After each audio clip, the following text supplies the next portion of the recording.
তোমরা কেমন আছো সবাই? সবাই ভালো আছে? তোমাদের সবার সবাই সুস্থ আছে তো? তোমরা সবাই করোনার স্বাস্থ্যবিধি মেনে চলছো তো?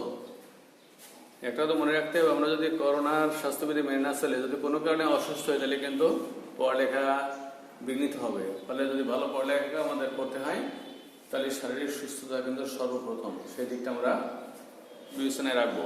ফলে সরকার কর্তৃক নির্দেশিত স্বাস্থ্যবিধি আমরা পুরোপুরি মেনে চলবো। তাহলে আমরা আগের দিনে যে আলোচনা হয়েছিল এপি ব্লক মৌল নিয়ে বিস্তারিত আলোচনা হয়েছিল, ওখানে কারো কোনো সমস্যা থাকলে বলি। কেউ তোমার সাথে এটা কোনো যোগাযোগ করেনি, তাহলে আমি কি ধরে নেব যে আগের দিনের লেকচারে কারো কোনো ব্যক্তিগত সমস্যা নাই? আছে কারো? যেহেতু কারো সমস্যা নেই তাহলে আমরা নতুন আলোচনায় চলে যাবো। আজকে আমরা দেখবো যে আমরা তো পি ব্লক মৌল সম্পর্কে বিস্তারিত জেনেছিলাম। আজকে আমরা দেখবো পি ব্লক মৌল যেন বলছিলাম কয়টা? পি ব্লক মৌল বলছিলাম কয়টা বলতো? 36টা না? মনে আছে? 36টা আমরা দেখবো এই শ্রেণী কত থেকে কত। আমরা আজকে দেখবো কি আমাদের যে পি ব্লক মৌলের রাসায়নিক বিক্রিয়া। তাহলে আগের দিন আমরা দেখছিলাম কি পি ব্লক মৌল কি বা কাকে বলে বিস্তারিত উদাহরণ সহ নানান আলোচনা করেছিলাম। আজকে আমরা দেখবো ওই পি ব্লক মৌল যেগুলা 36টা, ওদের বিভিন্ন মৌল বা যৌগ বা পদার্থের সাথে যেসব রাসায়নিক বিক্রিয়া সংঘটিত হয় সেই সম্পর্কে আমরা আজকে বিস্তারিত আলোচনা করার চেষ্টা করব। সবাই একটু অ্যাটেনশন থেকো, কারণ বিক্রিয়া বুঝতে পারলে খুবই সহজ, না বুঝতে পারলে কিন্তু খুবই কঠিন। আর বিক্রিয়া সে তত ভালো বুঝবে যে যত বিভিন্ন মৌল বা যৌগমূলকের যোজনী যে যত ভালো জানবে বা মুখস্থ রাখছে বা রাখতে পারবে, তার পক্ষে বিক্রিয়া বা সংকেত লেখা তত বেশি সহজ হবে। ওকে, তাহলে আমরা আর আমি তো সাহায্য করবোই, হ্যাঁ। আর যদি কোনো সমস্যা হয় তাহলে সরাসরি স্যারকে বললে সাথে সাথে সাহায্য করবো। তাহলে আমরা আজকে দেখবো কি পি ব্লক মৌলের রাসায়নিক বিক্রিয়া।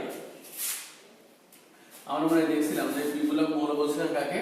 এই যে 3A থেকে শুরু করে, যেটাকে বর্তমানে বলা হচ্ছে 13, এটা থেকে শুরু করে কত এই 0, যেটাকে বর্তমানে বলা হচ্ছে 18 শ্রেণী, শুধু বাদ যাবে কি হিলিয়াম ব্যতীত।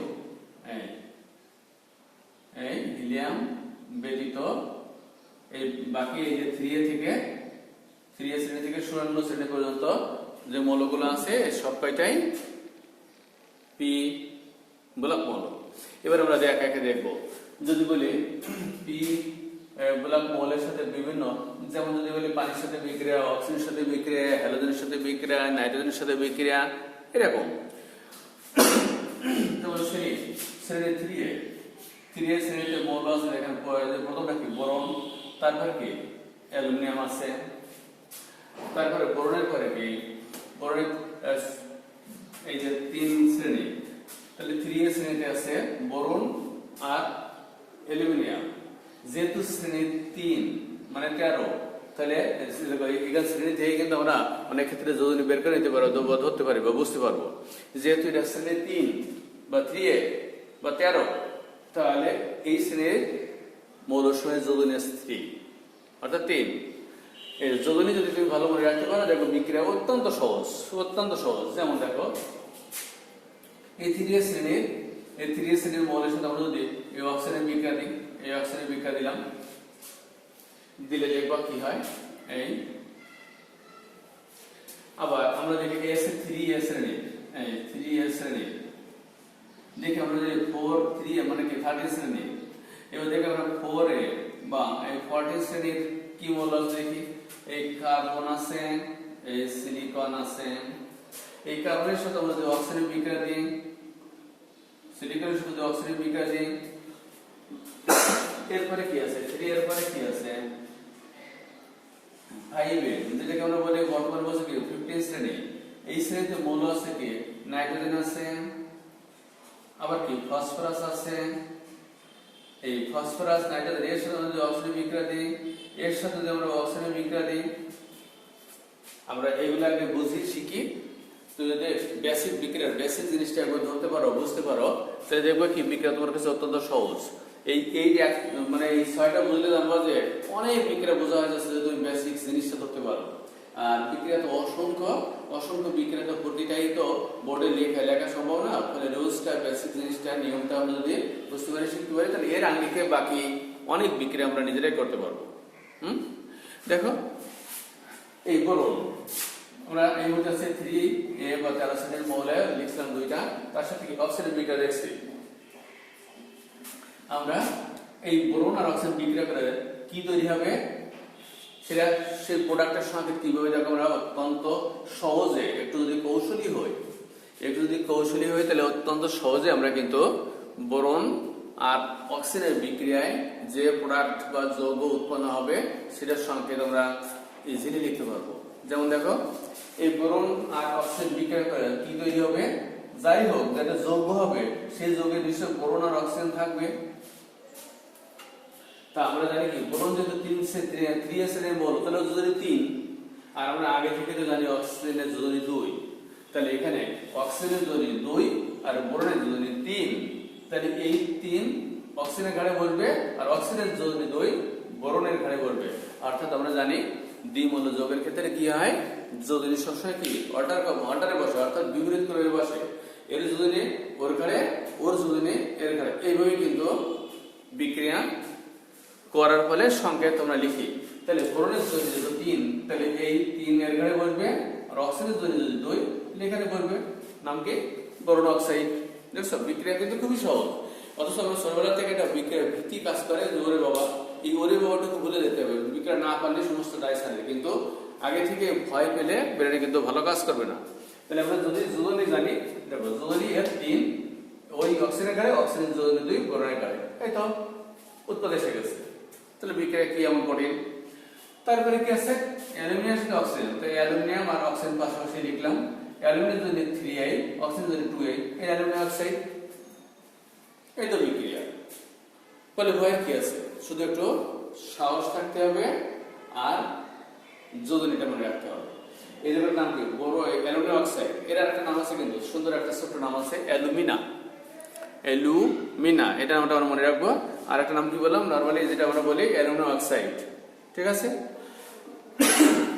এবার আমরা তাহলে পরেরটা আসি, কার্বনের সাথে অক্সিজেন বিক্রিয়া করে কি তৈরি হচ্ছে, আমরা পাশাপাশি লিখি। আমরা জানি কার্বনের যোজনী হতে পারে কি 2 হতে পারে আর 4 হতে পারে, কার্বনের যোজনী কিন্তু 2 আর 4। আমরা যদি অক্সিজেন যদি আমরা বেশি পরিমাণে দিই, এই অক্সিজেন আমরা পর্যাপ্ত পরিমাণে দিই, সরবরাহ করি, কার্বনের সাথে বিক্রিয়া করে অক্সিজেন তৈরি হবে কার্বন ডাই অক্সাইড। অর্থাৎ এখানে কার্বনের জন্য কত প্রদর্শিত, 4। কিন্তু কি করে বুঝলাম, দেখো আমরা 4 যদি কি করে বুঝতে যাবো, সহজ করে দিচ্ছি। যদি একটা কথা মনে রাখবো, কার্বনের সাথে অক্সিজেনের বিক্রিয়া যদি অক্সিজেন বেশি পরিমাণে দিই তাহলে তৈরি হবে কার্বন ডাই অক্সাইড, আর যদি অল্প পরিমাণে অক্সিজেন সরবরাহ করে তাহলে কার্বনের সাথে বিক্রিয়া করে তৈরি হবে কার্বন মনোক্সাইড। তাহলে যদি বেশি যদি দিই তাহলে তৈরি হবে কার্বন ডাই অক্সাইড, তাহলে কার্বন ডাই অক্সাইড এর কার্বনের যোজনী কত হবে 4, তাহলে এই কার্বনের 4 যদি এই অক্সিজেনের ঘাড়ে বসবে আর অক্সিজেনের যদি 2 সেটা কার্বনের ঘাড়ে বসবে। এখন এই 2 আর 4 যদি আমরা সরল করি তাহলে কি লেখা যায় দেখো তো, CO2, 2 কেটে যাচ্ছে, তাহলে অক্সিজেনের ঘাড়ে 4 থেকে 2 বসবে, তাহলে এইটা সরল রূপ, এইটা এইজন্য আমরা কার্বন ডাই অক্সাইড এইভাবে লিখি, বুঝছে।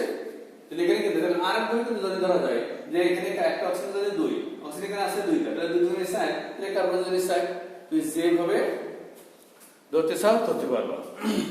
তাহলে এটা কার্বন ডাই অক্সাইড পাইলাম। এবার সিলিকনের যোজনী কিন্তু কার্বনের যোজনী 2 আর 4, সিলিকনের যোজনী কিন্তু শুধুই 4।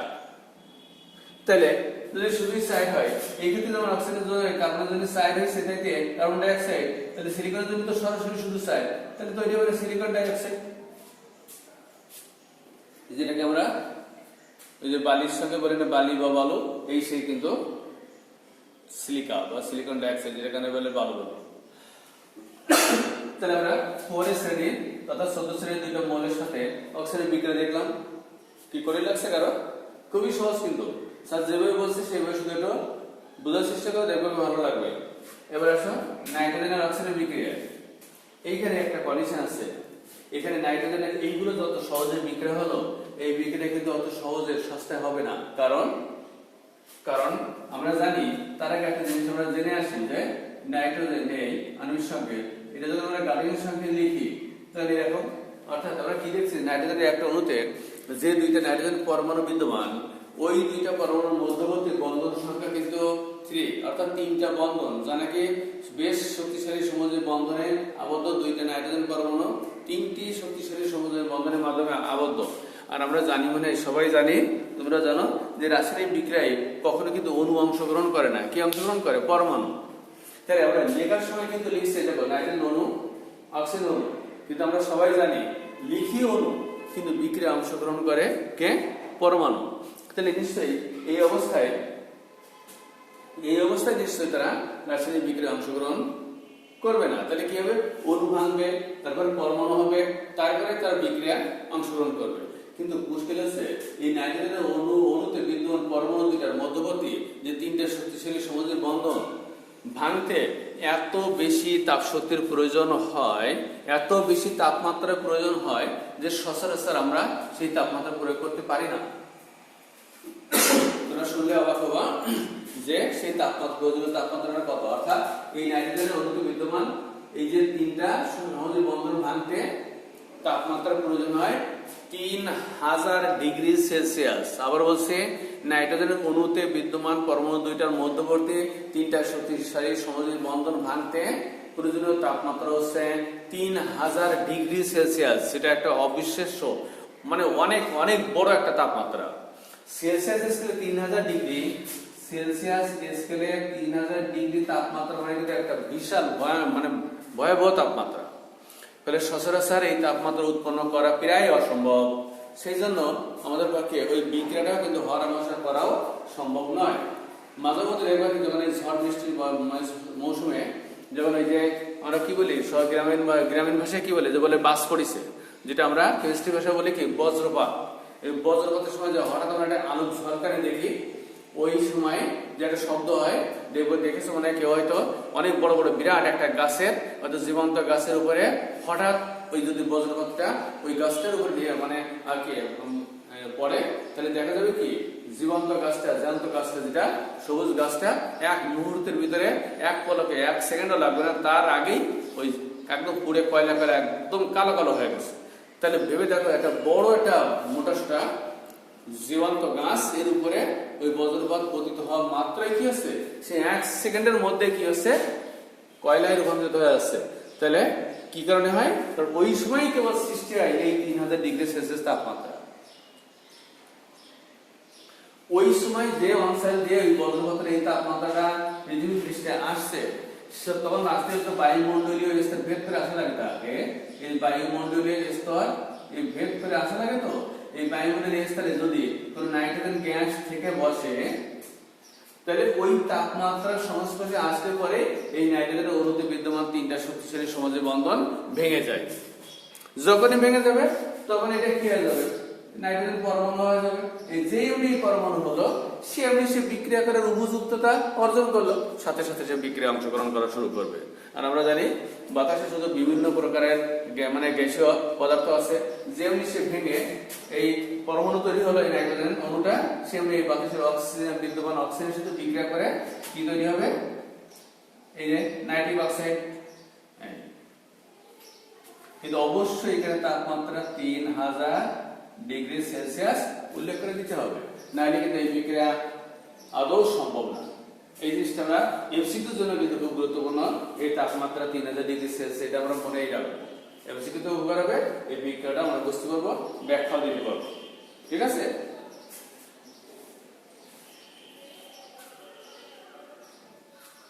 এবার যদি আমরা দেখি ফসফরাসের ক্ষেত্রে, এখানে একটা ব্যাপার আছে। আমরা জানি ফসফরাসের যোজনী কত, আমরা জানি ফসফরাসের যোজনী হচ্ছে 3 আর 5। আমরা জানি ফসফরাসের যোজনী 3 আর 5। যদি ফসফরাসের যোজনী 3 হয়, তাহলে একরকম প্রোডাক্ট আসবে, আর যদি ফসফরাসের যোজনী 5 হয় তাহলে আরেক রকমের প্রোডাক্ট আসবে। আর এটা নির্ভর করবে, এখানে যেমন এই কার্বনের সাথে অক্সিজেন বেশি দিলে একরকম প্রোডাক্ট আসছিল, কার্বনের সাথে অক্সিজেন কম দিলে কিন্তু ভিন্ন প্রোডাক্ট আসবে। সেটা আমরা যেমন নির্ভর করবে, যেমন এটা লিখে দিই, তাহলে এখানে কার্বন প্লাস অক্সিজেন, এখানে যদি আমরা অক্সিজেনের পরিমাণ কম দেই তাহলে তৈরি হবে কি কার্বন মনোক্সাইড। অনুরূপভাবে এখানে আমরা অক্সিজেন যদি কম সরবরাহ করি তাহলে ফসফরাসের সাথে অক্সিজেন বিক্রিয়া করবে। আবার এই ফসফরাসের সাথে আমরা যদি একই বিক্রিয়া দিচ্ছি, বিক্রিয়া দিচ্ছি, কিন্তু যদি অক্সিজেনের পরিমাণটা একটু বেশি নিই বা বেশি দিয়ে, তাহলে দেখো কি প্রোডাক্ট হয়। একদম সিম্পল ব্যাপার, অক্সিজেন যত বেশি আমরা সাপ্লাই দেব ফসফরাস তত বেশি দহন বিক্রিয়ার শিকার হবে। আমরা জানি কোনো কিছুর সাথে অক্সিজেনের বিক্রিয়াকে আমরা সবাই কিন্তু জানি দহন বিক্রিয়া বলা হয়। আর না জানলে মনে রাখবো, আমি তো বলাই দিচ্ছে যে কোনো দহন বিক্রিয়া বলতে কি বুঝি, কোনো পদার্থের সাথে অক্সিজেনের বিক্রিয়াকে বলা হয় দহন বিক্রিয়া, তাই তো? যদি তাই হয়, অন্যদিকে এবার আমরা যদি উৎপাদকে লেখার চেষ্টা করি, ফসফরাস প্লাস অক্সিজেন যদি কম সরবরাহ করি তাহলে দেখো প্রোডাক্ট হচ্ছে আগে ফসফরাস আর অক্সিজেন পাশাপাশি লিখলাম। যেহেতু অক্সিজেন কম তাহলে ফসফরাস কম দহনের শিকার হবে, তার মানে অক্সিজেন এখানে কম, ফসফরাস এখানে কম যোজনী প্রদর্শন করবে। কম যোজনী বলতে সে নিম্ন যোজনীটা প্রয়োগ করবে, অর্থাৎ আমরা জানি তো ফসফরাস যোজনী কত 3 আর 5, তাহলে এখানে কত দেখাবে 5 না, নিম্ন কত 3। তাহলে এখানে ফসফরাসের যদি এই অক্সিজেনের গাড়ি এই 3 বলবে, আর অক্সিজেন যদি 2 এই ফসফরাসের গাড়ি বলবে, তাহলে প্রোডাক্টটার নাম কি হবে ফসফরাস ট্রাইঅক্সাইড। এবার যদি আমরা অক্সিজেনের পরিমাণ যদি বেশি দিই তাহলে কি হবে, বেশি দিলে পরে এই ফসফরাসের সাথে বিক্রিয়া করে ফসফরাস পেন্টঅক্সাইড, অর্থাৎ এখানে অক্সিজেন বেশি দিতে তাহলে ফসফরাসের বেশি পরিমাণ বিক্রিয়া করবে, তাহলে ফসফরাস যেটা বেশি সেটাই প্রদর্শন করবে, অর্থাৎ এখানে ফসফরাস যদি 5 বলবে, অক্সিজেন যদি 2, অর্থাৎ এই দুটোর নাম হলো কি ফসফরাস পেন্টাঅক্সাইড। দেখো এই যে বিক্রিয়াগুলো লিখলাম, এই কটার ভিতরে কারো কোনো সমস্যা আছে কিনা? স্যারের কৌশল মানে যে কথাগুলো, কৌশলী যে কথাগুলো বলছে যে কি মনে রাখতে হবে, কি শর্ত প্রয়োগ করতে হবে, তাহলে বিক্রিয়াটা কত সহজ হবে, এইগুলো কিন্তু তোমাকে খুব সিরিয়াসলি মনে রাখতে হবে। এইগুলো যদি তুমি মনে রাখতে পারো তাহলে বিক্রিয়া তোমার কাছে অত্যন্ত সহজ মনে হবে। যেমন এখানে একটা বলছিলাম তাপমাত্রা, তুমি যদি এই তাপমাত্রার প্রয়োগ না করে উত্তর লিখে দাও, বিক্রিয়া ভুল, কারণ ওই তাপমাত্রার প্রয়োগ ছাড়া ওই রাসায়নিক বিক্রিয়া কোনো অবস্থাতেই সম্ভব না। আবার এখানে অক্সিজেন কম বা বেশি, এটা যদি তুমি ঠিকঠাক না লেখো বা ঠিকঠাক শর্ত প্রয়োগ না করো, তাহলে কি প্রোডাক্ট আসবে এটা কিন্তু তুমি সঠিকভাবে বলতে বা নির্ণয় করতে পারবে না। বুঝতে পারছি? তাহলে অক্সিজেনের পরিমাণের উপরে কিন্তু উৎপাদ নির্ভর করছে, এখানে যেমন ফসফরাসের সাথে অনুরূপভাবে কার্বনের সাথে। ওকে, কারো কোনো সমস্যা? বুঝছো বিক্রিয়া কিন্তু, তাহলে তোমরা কিন্তু বাসা থেকে অবশ্যই তোমাদের প্রধান কাজই হবে যে বাসায় গিয়ে যোজনীগুলো সুন্দর করে রেডি করা। যোজনী যে যত সুন্দর করে মনে রাখতে পারবা তার কাছে কিন্তু বিক্রিয়া তত বেশি সহজ বলে প্রতিভাত হবে। দেখে আমরা আরো দু একটা বিক্রিয়া দেখার চেষ্টা করি, বুঝবো? কারো কোনো সমস্যা? ঠিক আছে, যদি কারো সমস্যা না তাহলে এগুলো বুঝলাম। দেখে আমরা আরো দু একটা বিক্রিয়া লেখার চেষ্টা করি।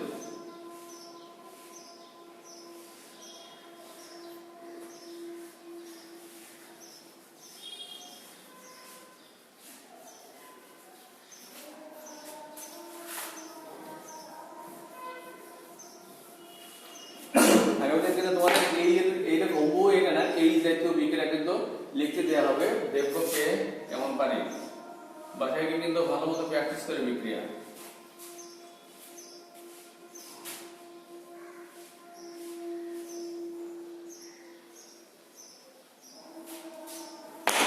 যেমন দেখো আমরা অ্যালুমিনিয়ামের সাথে যদি নাইট্রোজেনের বিক্রিয়া দিয়ে, আবার কার্বনের সাথে যদি ক্লোরিনের বিক্রিয়া দিয়ে, দেখো এই নাইট্রোজেন, কার্বন, অ্যালুমিনিয়াম, নাইট্রোজেন সবই কিন্তু পি মূলক মৌল। আমাদের হেডলাইন্স কিন্তু ঠিক রাখতে হবে যে পি মূলক মৌলের রাসায়নিক বিক্রিয়া, এটাই কিন্তু আমাদের মূল আলোচনা। তো এই জন্য কিন্তু মুসলাম ভিন্ন কিছু যেগুলো পি মূলক মৌল সেইগুলো কিন্তু রেখে দিয়েছি, ওইটার সাথে বিভিন্ন কিছু বিক্রিয়া করছি। দেখো আগে কিন্তু কমনটা দিচ্ছিলাম, এটা আনকমনটা, অ্যালুমিনিয়ামের সাথে নাইট্রোজেন দিচ্ছি, কার্বনের সাথে ক্লোরিন দিলাম, আবার নাইট্রোজেনের সাথে আমরা যদি হাইড্রোজেনের বিক্রিয়া দিই, দেখো এবার কিন্তু সম্পূর্ণ ডিফারেন্ট টাইপস রিঅ্যাকশন লিখছে। এখন আমরা প্রোডাক্ট লিখিনি, দেখো সম্পূর্ণ আগে কিন্তু কমনটা দিয়েছিলাম। এবার দেখো অ্যালুমিনিয়ামের সাথে নাইট্রোজেন দিয়েছে, কার্বনের সাথে ক্লোরিন দিয়েছে, নাইট্রোজেনের সাথে হাইড্রোজেন দিয়েছে, তার মানে উল্টাপাল্টা সব। এবার দেখো কি বিক্রিয়া আরো বেশি মজা লাগবে। যেমন অ্যালুমিনিয়াম আর নাইট্রোজেন, তাহলে আমরা এই পাশাপাশি আগে লিখি, এই অ্যালুমিনিয়াম এই লিখলাম। এবার অ্যালুমিনিয়াম যোজনী আমরা জানি কত 3, আবার নাইট্রোজেন যোজনী আমরা জানি কত 3। তাহলে যদি দুইজনের যোজনী যখন সেম হয়ে যায় তখন তো আর এই যোজনী পুরো যত অল্টার করে একটা ওর ঘরে ওর টের ঘরে লেখার প্রয়োজন থাকে না, কারণ দুজনের যোজনী দেখো ধীরে ধীরে তাই তো এ3 এর সরল হয়, কিছুই লেখা লাগে না। তাহলে এটার নাম কি হবে? তাহলে সংকেত বুঝছে, খুবই সহজ কিন্তু এটা মজা। এর নাম কি হবে? Aluminium nitrite. কি বললাম? Aluminium nitrite. ওকে। অন্যদিকে কার্বনের সাথে যখন আমরা ক্লোরিন বিক্রিয়া দিচ্ছি তখন তৈরি হবে কি CCl4, নাম কি কার্বন টেট্রাক্লোরাইড। এখানে কার্বনের যোজনী কত প্রয়োগ হয়েছে? 4, কারণ আমরা জানি কার্বনের যোজনী 2 আর 4 হলো সচরাচর কার্বন 4 যোজনী প্রয়োগ করে। তাহলে এটার নাম কি কার্বন টেট্রাক্লোরাইড, তাই না? অন্যদিকে নাইট্রোজেন আর হাইড্রোজেন বিক্রিয়া করে আমরা জানি কি হেবার-বস পদ্ধতি। এখানে প্রভাব থাকে আয়রন, চাপ থাকে 200 অ্যাটমসফিয়ার, আর তাপমাত্রা থাকে কত 450 থেকে 550 ডিগ্রি সেলসিয়াস। দিলে এই নাইট্রোজেন আর হাইড্রোজেন বিক্রিয়া করে তৈরি হবে কি এই অ্যামোনিয়া গ্যাস। এখানে সমাধান করলে 1 মোল নাইট্রোজেন 3 মোল হাইড্রোজেন বিক্রিয়া করে লৌহ শূন্য প্রভাবের উপস্থিতিতে 200 অ্যাটমসফিয়ার চাপে 450 থেকে 550 ডিগ্রি সেলসিয়াস তাপমাত্রায় অ্যামোনিয়া গ্যাস উৎপন্ন হবে। এটা প্রত্যেকটা কি থাকে হাইড্রোজেন গ্যাস, নাইট্রোজেন গ্যাস তৈরি হচ্ছে অ্যামোনিয়া গ্যাস প্লাস 92 কিলোজুল। এটা কিন্তু পরীক্ষিত। এটা কিন্তু আমরা কিন্তু তাপ উৎপন্ন করতে চাচ্ছি না, আমরা চাচ্ছি কি অ্যামোনিয়া উৎপন্ন করতে, কিন্তু শুধু শুধু উৎপন্ন হয়ে যাচ্ছে 92 কিলোজুল তাপ। এটাকে বলা হয় সহ উৎপাদ। দেখছো বিক্রিয়াটা খুবই সহজ। একবার বিক্রিয়া তুমি যদি বেসিক জিনিসটা ধরতে পারো তাহলে দেখো কি আপনাকে অটো হয়ে যাচ্ছে বিক্রিয়া। ঠিক আছে? তাহলে এই যে আজকে যে আলোচনা বিক্রিয়াগুলো আমরা আলোচনা করলাম তার মধ্যে কারো কোনো সমস্যা? কারো সমস্যা নাই? ধন্যবাদ তাহলে সবাইকে। আর তারপরে বলছি যদি বাসায় গিয়ে প্র্যাকটিস করতে গিয়ে কারো কোনো সমস্যা মনে হয় অনলাইনে সাথে থাকলে পরে যোগাযোগ করো, সাথে সাথে তোমাদেরকে সাহায্য করবো। আর তারপরে যে সমস্যা এরপরে ক্লাসে তোমার আবার দেখা হচ্ছে তখন আমার বললে আবার সাহায্য করবো। তো বিক্রিয়া কিন্তু যে যদি প্র্যাকটিস করবে সে তত নিজের আয়ত্তে আনতে পারবে। সবাই সুস্থ থেকো, ভালো থেকো, করোনার স্বাস্থ্যবিধি মেনে চলো। সবাইকে ধন্যবাদ।